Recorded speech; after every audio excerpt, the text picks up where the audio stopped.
네, 오늘 우리 함께 나눌 말씀의 제목은 바꿀 것입니다.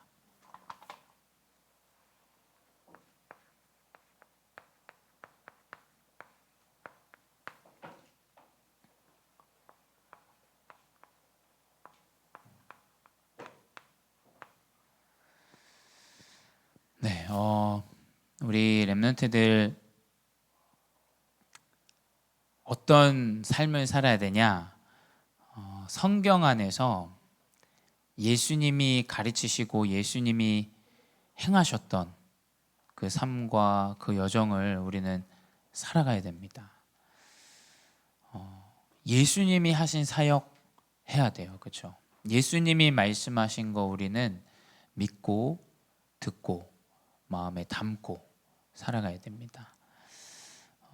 그렇기 때문에 우리가 예배를 하는 거예요, 그렇죠? 예배는 예수님이 우리에게 주신 중요한 언약들, 또 명령들, 또 우리가 따라가야 되는 중요한 기준들, 또 삶, 모든 산업, 또 여러분 미래, 모든 것들이 이 말씀 안에 있습니다.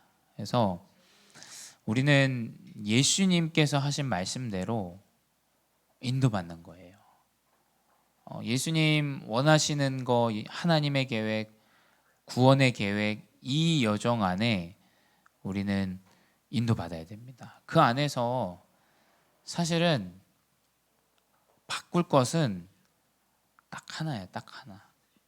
여러분, 우리에게 돈이 안 필요한 거 아니잖아요. 우리 돈이 없으면 삶이 굉장히 어려워져요, 그렇죠? 나에게 고정적인 수입이 없다, 굉장히 어려워집니다. 내가 살아가는데 음식이 없다, 음식을 못 먹는데 어떻게 힘을 얻어서 에너지를 얻어서 삶을 살아가겠어요? 불가능한 일이에요. 우리가 살아가는데 또 옷, 우리의 거주할 수 있는 집, 뭐 이동할 때 필요한 우리의 그런 이동 수단들 안 필요하지가 않아요, 그렇죠? 다 필요합니다.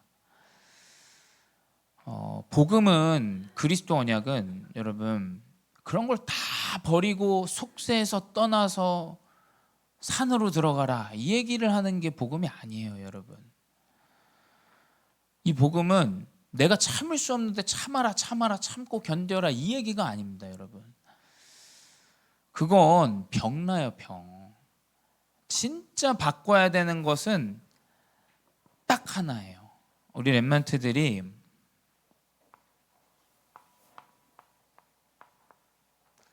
하나님께서 나를 부르신 이유를 알고 딱 하나, 뭐냐, 영적인 것만 바꿔야 돼요. 그 영적인 힘을 누리고 체험하고 그것을 가지고 여러분 학업의 현장에서, 만남의 현장에서, 학교 현장에서 승리하는 거. 교회가 육신적인 기준들 이야기 많이 해요, 그렇죠? 근데 교회마저도 뭐 우리가 어떤 행위와 행실을 이야기한다면 도대체 이 영적인 힘은 어디서 우리가 힘을 얻고 확인하고 나아가겠냔 말이에요. 목사님은 교회에서 어떤 행실에 대해서 이야기한다, 그건 기본이에요. 그건 따라오는 겁니다. 중고등부 때 담배 피면 안 된다, 술 먹으면 안 된다, 그거를 모르는 사람이 누가 있어요? 고등학생, 중학생 다 압니다, 그렇죠? 과연 그걸 교회에서 가르쳐야 되냔 말이에요, 그렇죠? 공부를 열심히 해서 좋은 대학 들어가야 된다, 아예 맞는 말이죠. 그거는 당연한 얘기 아닙니까? 자기의 실력에 맞춰서 공부를 잘해서 열심히 노력해서 좋은 성적을 얻어서 내가 좋은 대학을 진학한다, 그건 여러분 입학 설명회 가면 다 얘기해줘요. 우리 애연이 뭐 그런 인턴십 갔다 오고 나서 뭐 똑같은 얘기 다 한다고 얘기하잖아요. 하는 얘기 하는 거예요. 그냥 점수 잘 관리하고 해서 좋은 대학 들어가고 자기한테 맞춰서 들어가고. 근데 과연 우리 교회가 지금 우리는 영적인 것 말고 육신적인 걸 계속 이야기해야 되냐? 의문을 갖는다면 저는 아니라고 생각돼요. 진짜 렘넌트가 안 되는 환경에 있는데도 말씀에서 위로를 받고 힘을 얻어요. 그 힘이 회복되어져야 돼요. 말씀을 붙잡고 내가 한 주 동안 가운데 조용한 시간을 누리는데 마음의 행복과 평안함이 찾아와요. 그걸 우리 렘넌트가 이 시기 때 누려야 돼요. 그것만 여러분 바꾸면 돼요. 그것만 바꾸면 삶은 찾아옵니다.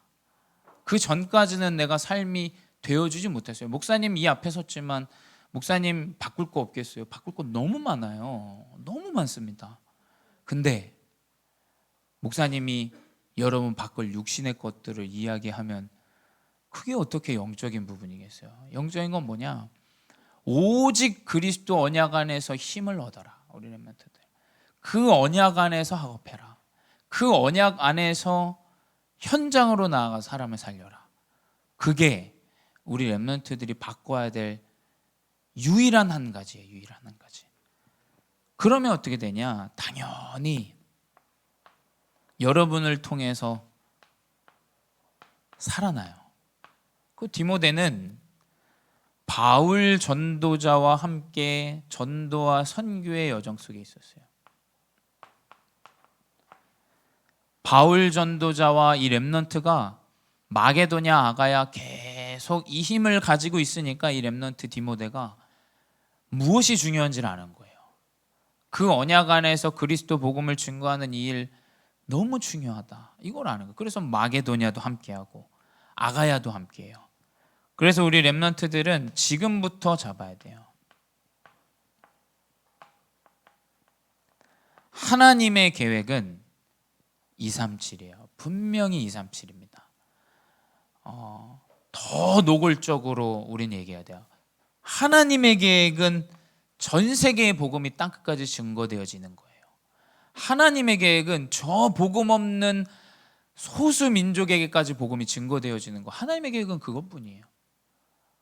그 언약을 붙잡을 렘넌트, 하나님 계획이 있고 하나님의 관심이 있으세요.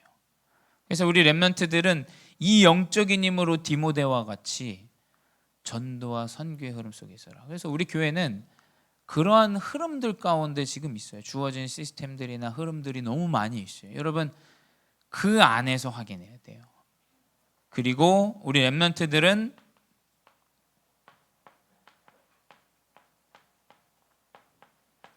교회를 살리는 자가 되어줘야 됩니다. 왜냐? 하나님은 여러분을 전도자의 동역자요, 전도와 선교를 위한 동역하는 동역자를 하나님 부르셨다라는 거예요. 그래서 디모데는 어디로 파송되어지냐?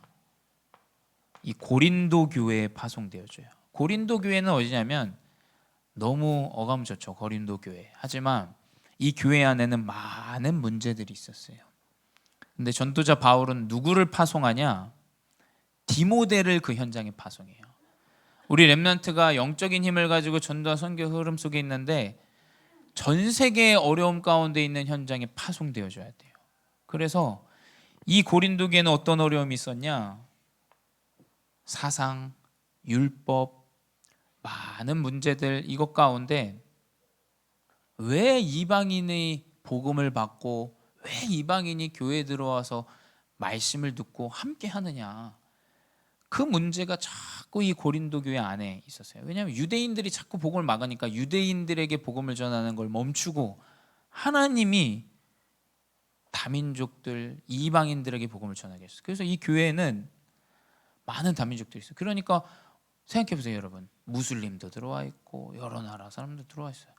근데 그 사람들 습득한 그 삶과 패턴들이 있잖아요. 이제 그걸 이해를 못하는 거예요. 교회에서 사람들이 그 뭐 돼지고기 뭐 먹으면 되지 뭐 아주 가볍게 얘기하지만 그 사람들 살아온 삶과 배경들 너무 많죠.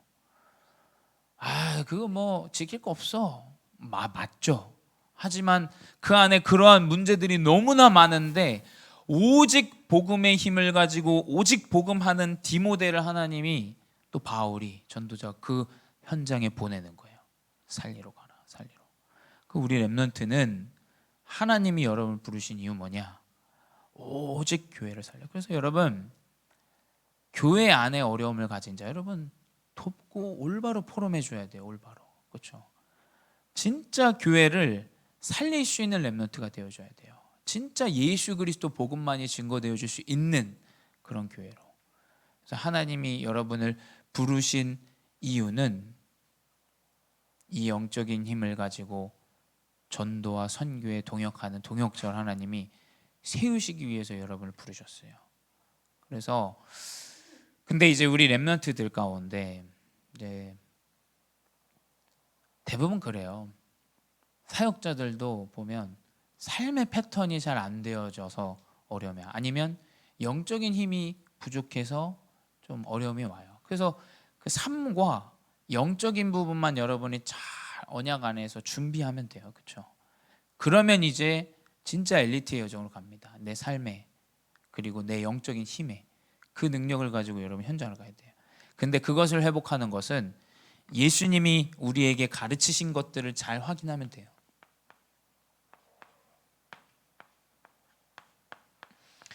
예수님이 사역하신 것은 딱 3년이에요. 제자 사역 3년 하셨어요. 그 공생에 살아가는 동안 어린아이부터 자라나서 이제 본격적으로 사역을 하실 때는 딱 3년입니다. 3년 안에 제자를 세우고 3년 안에 중요한 복음 운동이 시작이 되어져요. 첫 번째 뭐냐? 예수님이 제자들을 가르치셨는데 어디서 가르쳤냐? 산에서 가르치셨어요. 그래서 그것을 한자로 산상보훈이라고 그래요. 산에서 제자들을 가르쳤다라는 뜻이죠.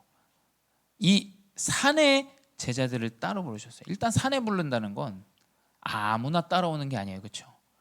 여러분 산에 올라가 봤죠? 다리 후덜립니다. 다리 후덜려. 다리 막 떨려요. 막 운동 안 하면. 그렇죠? 아무나 산에 오는 게 아니에요.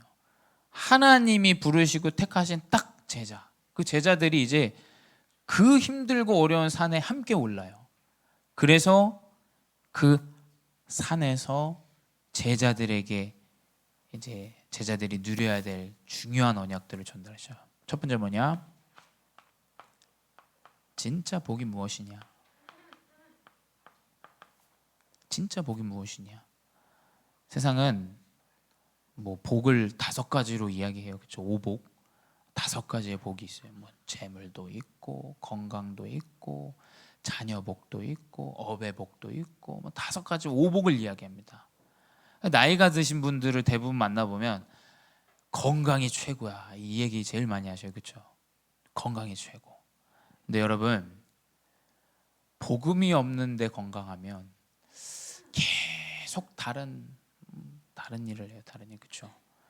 만약에 범죄자가 건강하다, 계속 범죄가 일어나는 거예요.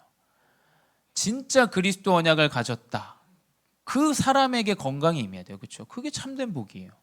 진짜 복이 무엇이냐라고 예수님이 산에서 이야기하셨어요. 마태복음 5장 3절 4절 보면 깊이 나오죠.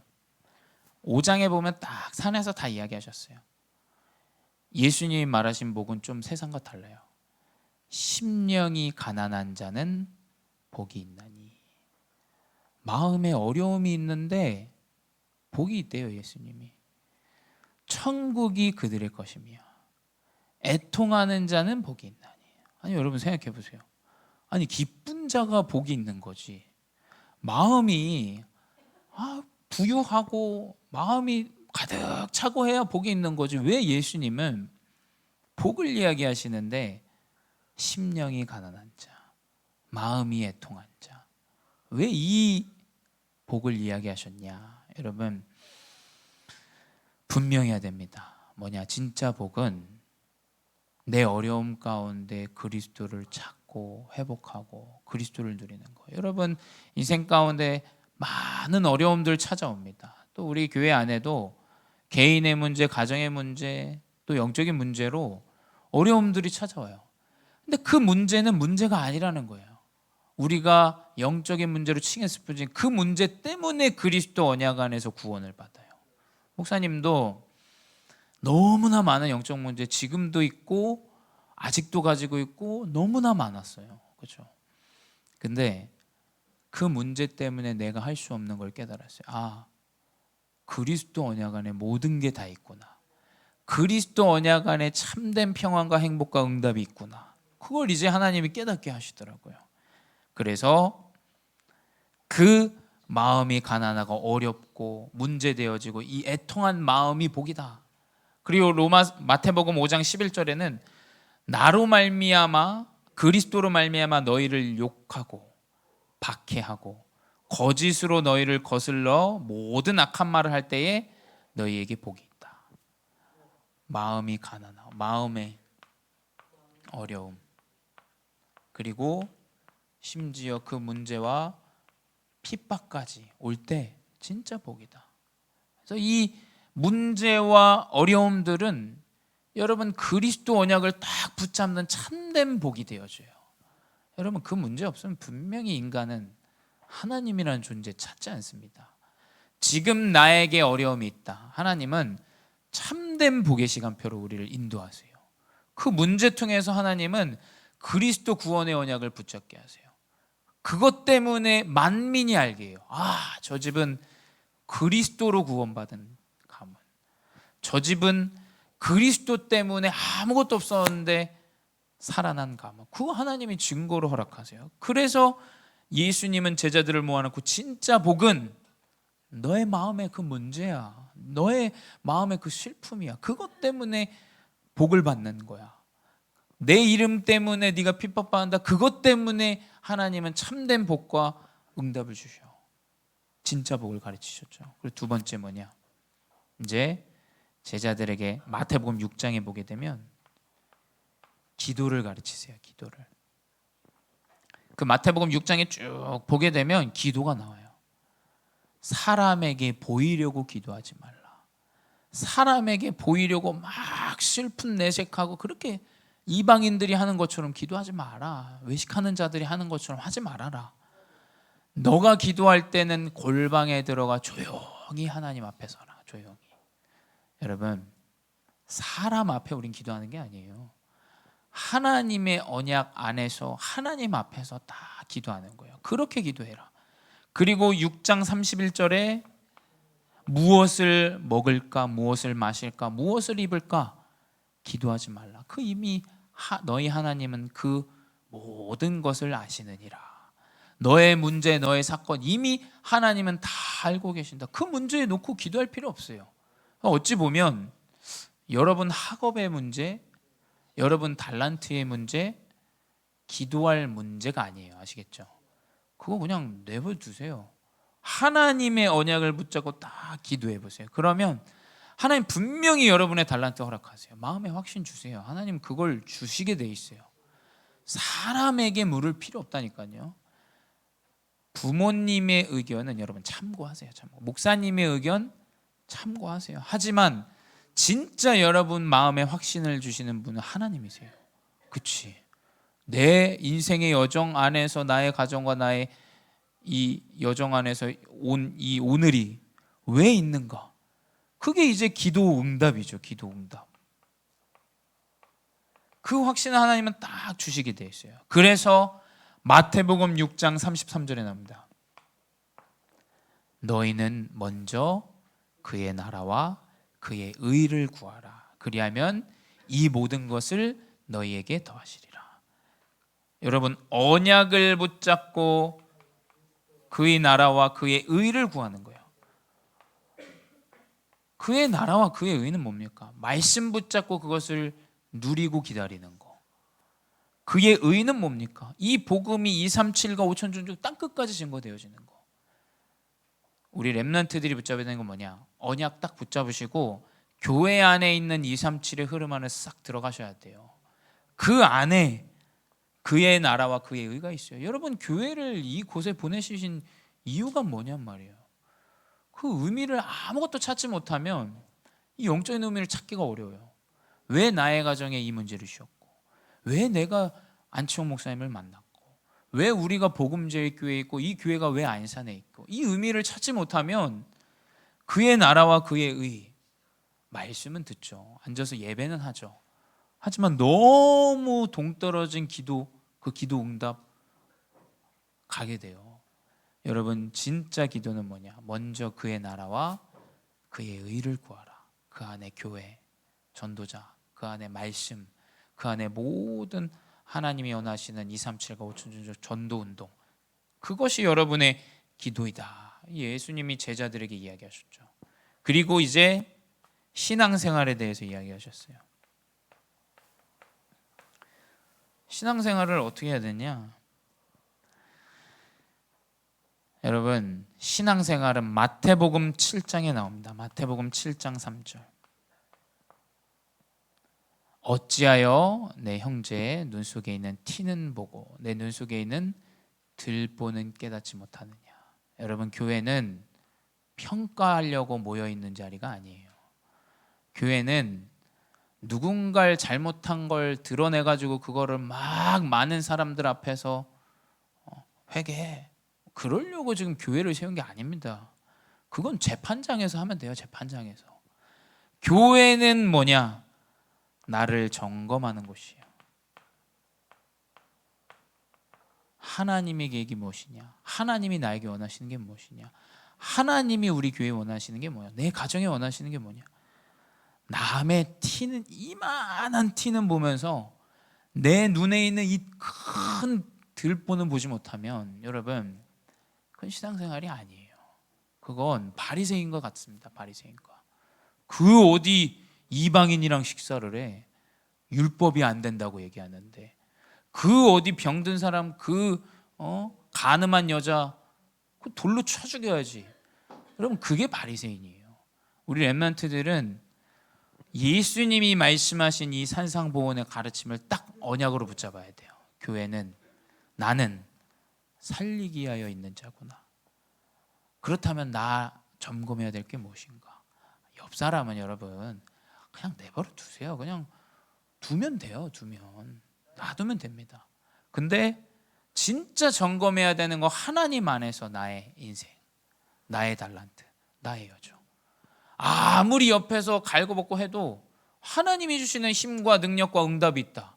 그게 무슨 소용이에요? 아무 상관이 없습니다. 하나님이 나에게 업의 응답을 주신다. 여러분, 달란트의 응답을 주신다. 옆에서 뭐 이야기하고 뭐하고 그게 무슨 상관입니까? 아무 상관이 없어요. 진짜 우리가 회복해야 되는 신앙생활은 무엇이냐? 나를 점검하는 거예요. 나를. 그게 예수님께서 제자들에게 하신 말씀이에요.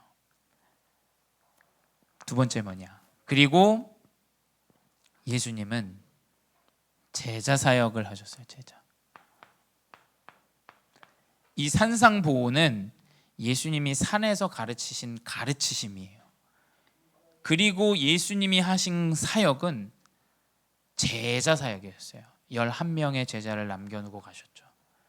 많은 사람들, 무리들도 있었습니다만 예수님은 딱 이 제자 11명을 통해서 복음이 완전히 전 세계에 확산되어져요. 전달돼서 바울에게도 전달되고 전 세계에도 전달되어져요. 제자 사역은 무엇이냐? 제자에게 사역하신 그 내용을 보면 우리가 어떤 언약을 붙잡아야 되는지 알 수 있어요. 예수님은 제자들을 모아놓고 사역하실 때 이 비유를 드셨어요.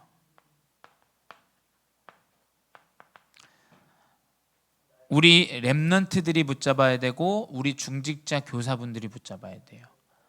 진짜 제자 사역은 영적인 비유 안에서 시작되어진다.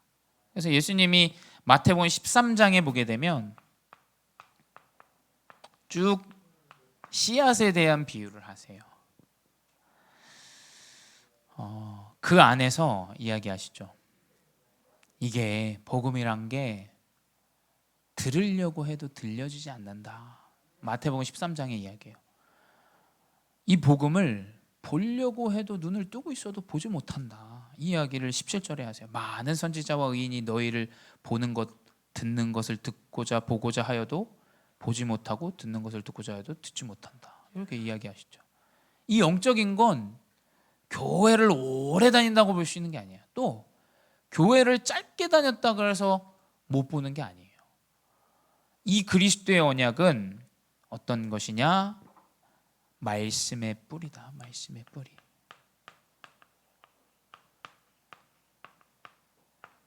그 조그마한 씨가 길가 돌밭에 떨어지면 어떻게 됩니까? 새가 물어갑니다. 뿌리를 내릴 시간조차 없어요. 그렇게 신앙생활을 해요. 그렇게 제자들이 살아가요. 예수님이 제자들에게 얘기하시죠. 그냥 씨앗이 돌밭에 떨어졌다고 다가 아니에요. 길가에 떨어졌다고. 그 다음에 이제 돌밭에 대한 비유를 하시죠. 뿌리가 돌밭에 떨어졌어요. 근데 이 뿌리를 내리지 못하니까 어려움이 찾아오죠. 다 마찬가지예요. 갓이 뭡니까? 뿌리를 내리려고 하는데 여러 가지 틈새의 요소에 너무나 많은 이제 불신앙, 염려, 두려움, 걱정 계속 뿌리를 내리지 못해요. 말씀을 믿지 못하고. 진짜 여러분 제자는 말씀의 뿌리를 내려요. 말씀의 자리에 있습니다. 예배 자리에 없으면 이제 그때부터 계속 불신앙이 나와요. 이상 딴소리가 나옵니다. 육신적인 게 나와요. 왜냐? 진짜 제자는, 진짜 복음은 말씀에 정확하게 뿌리를 내리게 돼 있어요. 생명이 있다. 조그마한 이 뭡니까? 겨자씨만한 믿음이라 할지라도 하나님의 그 말씀에 뿌리를 내려서 어마어마하게 풍성한 나무를 이루게 하세요. 여러분, 말씀에 뿌리를 내려야 돼요. 우리 렘넌트는 말씀을 듣고, 말씀을 생각하고, 말씀을 되뇌이고, 말씀을 고백하고, 이 말씀의 뿌리를 깊이 내려야 돼요. 그게 예수님이 제자들에게 말씀하신 비유예요. 그리고 예수님이 이제 질문을 하세요. 자, 그래, 말씀의 뿌리를 내리고 진짜 너희가 회복해야 될 것, 생각해 봐야 될 건 무엇이냐? 마태복음 16장에 사람들이 인자를 누구라 하느냐? 그럼 많이 나오죠. 예레미야, 세례 요한, 엘리야, 뭐 선지자 중 하나 얘기하는데 가장 연약한 종 베드로, 이 제자 뭐라고 얘기합니까? 주는 그리스도시요 살아계신 하나님의 아들이십니다. 그 고백한 이유 뭐라고 하냐? 바요나 시모나 내가 복이 있도다. 내가 이 반석 위에 내 교회를 세우랴. 흔들림이 없다. 네가 땅에서 무엇인지 물면 하늘에서도 묶이고, 땅에서 무엇이든지 풀면 하늘에서도 풀린다. 이 반석과 모든 응답의 언약을 제자에게 주세요. 제자는 무엇이냐? 여러분, 고백이에요. 고백. 여러분이 어떤 고백을 가지고 살아가느냐? 베드로는 여러분 이 이후에 17장에 또 헛소리를 해요. 또 헛소리를. 그죠? 또 헛소리를 하는데 베드로는 이 고백 가운데 최고의 축복을 받아요. 그만큼 렘넌트의 고백은 응답이에요. 응답. 여러분 언약 속에서 정확한 그리스도 언약을 고백하시기 바래요. 그리고 이제 제자 사역을 이제 변화산에서 또 산에서 제자들을 따로 모아주고 전달하죠. 그게 이제 마태복음 17장이에요. 마태복음 17장에 보면 변화산에 올라가요. 근데 그 산에 올라갔는데 환상이 나타납니다. 제자들의 눈에. 예수님이 모세와 엘리야와 함께 있는 그 이제 환상이 나와요. 그러니 어떻게 되냐? 베드로가 고백해요. 거기서 이 예수 그리스도 고백하고 마태복음 17장 바로 또 베드로가 육신적인 고백을 해요. 주님, 내가 여기가 좋습니다. 내가 초막 셋을 짓겠습니다. 예수님이 원하시면, 명령하시면 내가 집을 3개 짓고 우리 여기서 오손도손 살아갑시다. 그 말은 무엇이냐? 이 유대인들의 마음과 생각 속에 그리스도 아닌 다른 것들이 너무 많이 있는 거예요. 율법의 아비 모세, 능력의 모든 국가를 통치하고 다스리는 그 능력의 영적인 스승 엘리야, 이러한 지금 잘못된 그리스도 아닌 다른 것들이 딱 나와요. 그래서 제자들이 그 이야기, 베드로가 그 이야기 고백한 이후에 하늘에서 음성이 들려. 막 청둔 번개가 일어나면서 이는 내가 사랑하는 내 아들이요 기뻐하는 자라. 그의 말을 순종하라. 이 말이 들리니까 그 이후에 모든 것이 사라지고 오직 예수 그리스도만이 딱 남습니다. 제자는 뭐냐? 목사님이 여러분 마음에 남는 게 아니에요. 여러분, 그리스도 언약만이 딱 마음에 남아야 돼요. 나의 구주, 나의 모든 것 되시고 나의 능력 되시고 나의 참된 힘 되시는 예수 그리스도만이 여러분 마음속에 딱 남아야 돼요. 그 렘넌트가 참된 제자다. 참된 제자. 이 제자 사역을 예수님께서 제자들에게 전달하고 가셨죠. 그래서 우리는 예수님의 이 제자 사역과 예수님의 가르침이신 이 산에서 가르친 이 가르침을 가지고 이제 우리는 나의 기준에서 벗어나야 돼요. 우리는 목사님도 마찬가지. 항상 목사님 기준이 너무 많아요. 정말 너무 많아요. 목사님 맨날 놀고 싶어요. 이상해요. 이게 영적인 문제 같아. 매일매일 놀고 싶어. 매일매일 나가고 싶어. 참 이상한 영적 문제예요. 목사님은 얘 체질이죠. 진짜 나가서 놀고 싶고 친구 만나고 싶고. 아직도 우리는 우리에게 남아있는 게 너무 많아요. 근데 그게 사실은 기준이죠. 근데 이 가르침 따라 나의 기준에서 완전히 벗어난 전도자가 누굽니까? 이제 바울이죠. 근데 이 베드로는 계속 이게 마음속에 남아있던 거예요. 그게 사도행전 10장에 보면 나와요.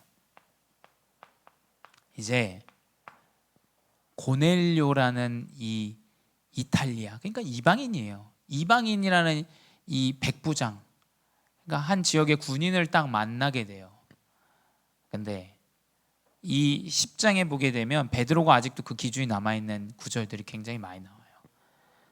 어떤 구절이냐?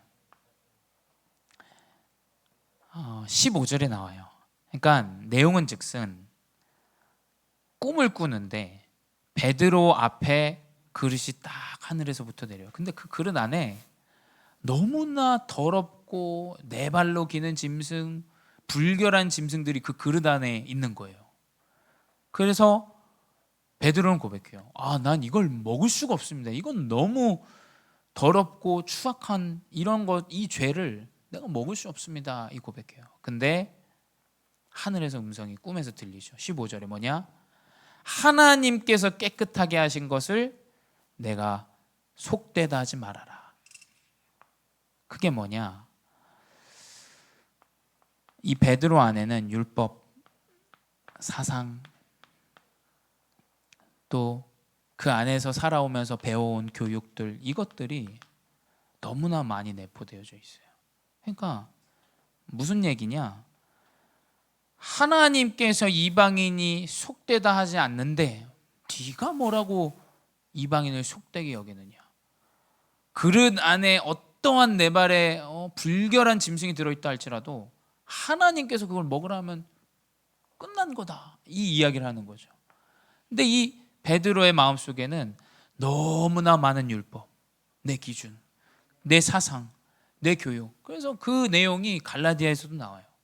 이방인에게 왜 우리가 함께하고 우리가 왜 율법을 안 지키고 그래도 할례 받아야지.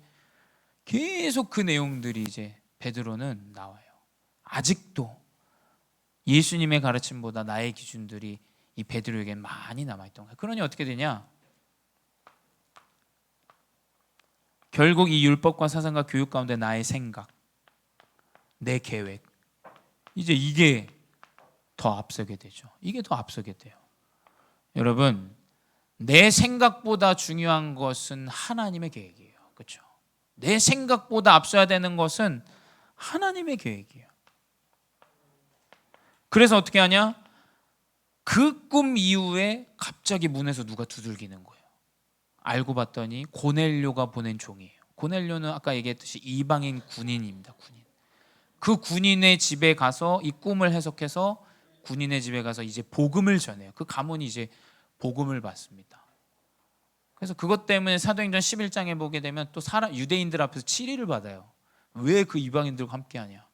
나 그냥 꿈에서 그게 나왔다. 베드로가 이제 그 이야기를 좀 이야기하죠. 그래서 여러분, 진짜 우리 렘넌트는 뭐냐? 바꿔야 되는 게 뭐냐? 나의 계획이 아니에요. 하나님의 계획이에요. 하나님의 계획. 하나님이 나 개인에게 원하는 거 그것 따라가야 돼요. 그렇죠? 내가 원하는 게 아닙니다. 하나님이 나에게 뜻이 있고 나의 계획이 있다.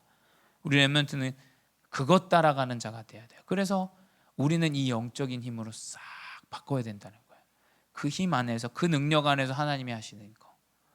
그래서 결론은 뭐냐? 결론은 요한복음 19장 30절. 그리스도가 십자가에서 다 끝냈어요. 여러분, 과거의 상처 상관없습니다. 여러분, 다 끝냈어요. 예수님께서 십자가에서 다 끝냈어요. 여러분, 현실의 문제, 현재의 문제, 여러분 그 문제 아닙니다. 여러분 속으면 안 됩니다. 아시겠죠? 여러분 미래에 대한 걱정까지도 다 끝내셨어요. 여러분 그래서 언약을 붙잡고 순간순간 언약을 붙잡고 나아가면 된다라는 거예요. 순간순간 그 언약 가운데 여러분이 선택한 그 선택이 하나님 계획이에요. 여러분 순간순간에 나오는 그 문제들이 하나님의 계획이에요. 하나님의 계획. 그래서 뭐냐? 그리스도는 모든 문제 해결자예요.